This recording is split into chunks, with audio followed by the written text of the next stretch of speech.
Vamos a hablar de otra estructura en árbol que también nos permite funcionar como diccionario, pero que ahora nos va a dar también otro tipo de perspectiva y de utilidades. ¿Sí? Entonces vamos a hablar del tree y del radix tree, donde en sí son parientes básicamente. O al tree en realidad se lo suele llamar trie, no, depende, la verdad la pronunciación no es muy relevante. Entonces, un trie o trío, como sea que se le diga, es un árbol no binario, sino eneario. Es una estructura en la que cada nodo tiene una letra, sacando la raíz. ¿Sí? Va a tener una letra. Y cada nodo además tiene un hijo por cada letra que le prosigue para después formar cada una de las claves. Y obviamente la clave va a estar dada por todo el camino que hagamos. ¿Sí? Entonces, yendo a un ejemplo un poco más concreto, supongamos que yo tengo esta estructura, ¿sí? Que este va a ser mi try, donde yo tengo las claves dadas por los caminos. ¿Sí? Si yo voy por este lado voy a tener la T, por este lado se le agrega la E, y después voy por este lado se le agrega la D, y hasta que termine. Entonces acá tengo la clave TED. ¿Sí? Entonces, esto es una forma de representar un árbol que tiene como claves la A, To, Ti, Ted, Ten e In. ¿Sí? Si acá además tuviéramos la clave IN con una sola N, por ejemplo, acá tendríamos un nodo potencialmente vacío. ¿Sí?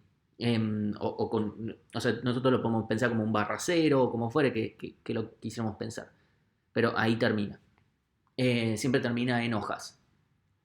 Entonces, Em, obviamente este árbol tiene como un tema de que se me empieza a hacer muy largo si la clave es muy larga, ¿sí? Y tal vez innecesariamente, ¿sí? Entonces, em, lo que se plantea sobre esta estructura, que muchas veces no se aplica directamente así, sino que se hace lo que se llama un radix tree o radix trie o patricia tree, por la persona que lo creó, es una optimización en espacio sobre el trie, o tree, como sea, que en vez de ir agregando un nodo por cada letra, sino poner solamente por las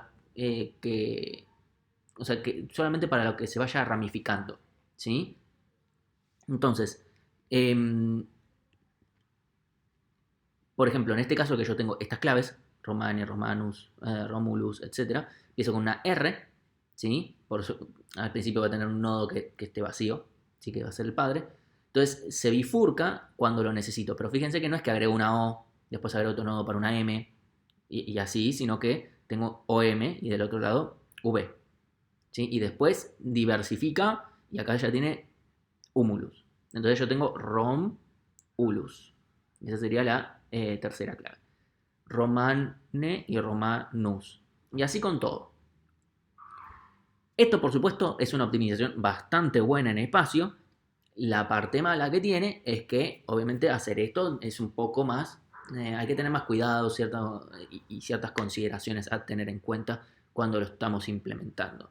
¿Sí? Porque cuando yo inserto, si yo ahora, por ejemplo, y agrego Ruby en vez de Rubicon, agrego Ruby en vez de Rubicundus, escribo Rubicundis, entonces voy a tener que este nodo reemplazarlo por el und, y acá se genera una separación de US, E y S. ¿Sí? Por poner un ejemplo así cualquiera. Y eso hay que tenerlo en cuenta, porque es fácil si yo agregara algo que simplemente se agregue al final o que se separe de alguna rama, pero en algunos casos podemos tener que partir. ¿Sí? Pero esto es todo por una optimización en espacio para no tener nodos de más. Que no es necesariamente muy difícil de implementar. Entonces, como usos que podemos darle a esta estructura, podemos pensar que es un diccionario, sí, por supuesto, que nos permite buscar claves, que lo que tiene de bueno es que las búsquedas son las búsquedas, inserciones, todo. O sea, todo eso va a terminar siendo ODL, siendo L el largo de la cadena.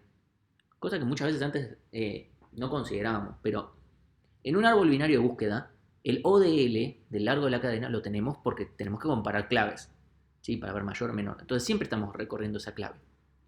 Entonces ese ODL existe. En un hash también porque necesito calcularle el hash a la cadena de la clave. Entonces, eso ya estaba y ahora lo tenemos más fuerte. ¿Sí? Porque es esto lo que nos va a definir. Entonces, permite tener búsquedas que sean potencialmente mejores que una ABB, porque a fin de cuentas, em, el ABB ya tenía este ODL y aparte tenía todo el tema del logaritmo de n, por, porque dependiendo de la cantidad de elementos, ¿sí? Y esto, por supuesto, mantiene también un orden, obviamente, no, en estos ejemplos, en este ejemplo seguro no se veía, pero si yo me aseguro de que estos nodos, o sea, este sea un arreglo de nodos y que me aseguro que estén ordenados, no debería ser un gran problema. Lo cual, a priori, debería ser fácil para un try, para un Radix Tree es un poco más difícil por esto de que son un poco más complicadas las ramificaciones, pero tampoco es tan grave. Se puede hacer, es un poco más difícil de implementar nada más, pero no es algo increíblemente grande. ¿Sí? Hay que considerar que ese arreglo de hijos donde yo voy a estar buscando, primero le puedo hacer búsqueda binaria, así que eso no sería tan grave. Pero bueno, o sea, obviamente el Radix Tree es una optimización un poco más en espacio, pero en el tiempo puede llegar a afectar, especialmente el tiempo de implementación. Lo bueno es que no tenemos el ordenamiento asegurado, tenemos, si es que lo necesitamos, tenemos sí, probablemente lo querramos. No tenemos funciones de hashing, no tenemos redimensión, sí podemos tener reubicaciones, pero no redimensión. Los borrados acá pueden ser todo un tema, pueden ser realmente un tema, aunque en general la verdad es que no se suelen, es poco probable que vayamos a borrar cosas de este tipo de estructuras. Así que en sí hay veces que se puede llegar a implementar sin el borrado. ¿Sí? Directamente destruimos con un post-order y estamos. ¿Sí? Entonces tiene algunas cuantas ventajas. Puede llegar hasta ser más rápido que un hash. En mi experiencia personal, de haber implementado un Radix Tree, no fue más rápido que un hash con una buena función de hashing y buena política de redimensión. Pero bueno, lo que tiene de bueno también es que esto es un árbol de prefijos. Entonces podría usarse como una versión de un autocompletado muy sencillo. ¿Sí? No quiero confundir a nadie.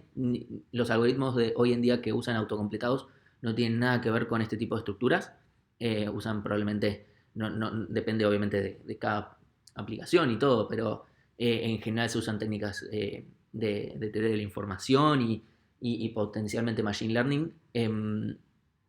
No se usan estas estructuras, pero si alguien, por ejemplo, quiere hacerse un autocompletado muy, muy simple, con esto puede hacérselo, porque, por ejemplo, tal vez con un try se complica más, pero podría hacerse también, pero con el tree se ve directamente que si yo quiero el autocompletado de algo, empiezo a escribir y quiero todas las posibilidades que se pueden llegar a surgir de eso, simplemente es explorar este árbol y ver quiénes son los hijos a partir de cierto punto. ¿Sí? Entonces, ese tipo de cosas también nos lo permite un try o incluso un Radix Tree.